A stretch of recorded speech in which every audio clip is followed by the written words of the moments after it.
Bonjour. L'éradication de la polio est et reste notre priorité.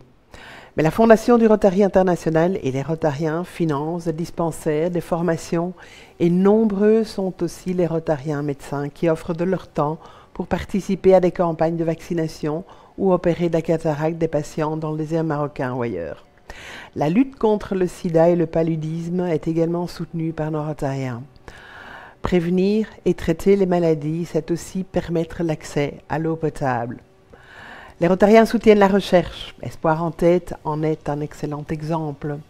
Notre partenariat avec Disney nous permettra le dimanche 19 mars 2017 d'aider la recherche pour les maladies du cerveau en assistant tous à l'avant-première de La Belle et la Bête.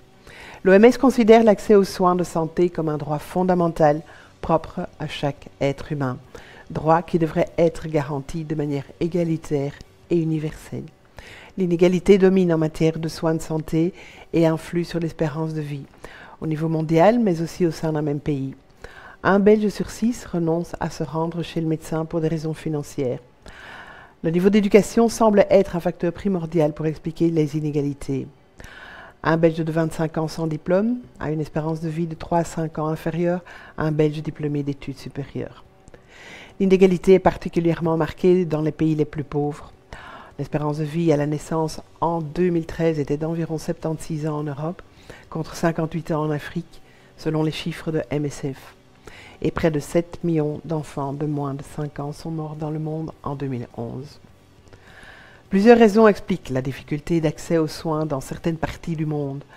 La distance qui sépare une personne d'un hôpital ou d'un centre de soins, le coût des soins, pour beaucoup c'est se soigner ou plonger dans la pauvreté, le manque de médicaments, le manque de professionnels de la santé, les conflits et la destruction des infrastructures.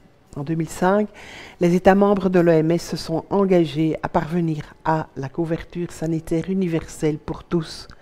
Nous sommes bien loin de cet objectif. Un mot encore à propos des ONG de nos 3 districts Belux qui toutes œuvrent dans le domaine de la santé et méritent d'être soutenues. Hôpital sans frontières, ANH, Association nationale d'aide aux personnes handicapées, Rotary for Development. Et je termine en vous souhaitant de très belles fêtes de Noël dans la joie et la sérénité. Merci.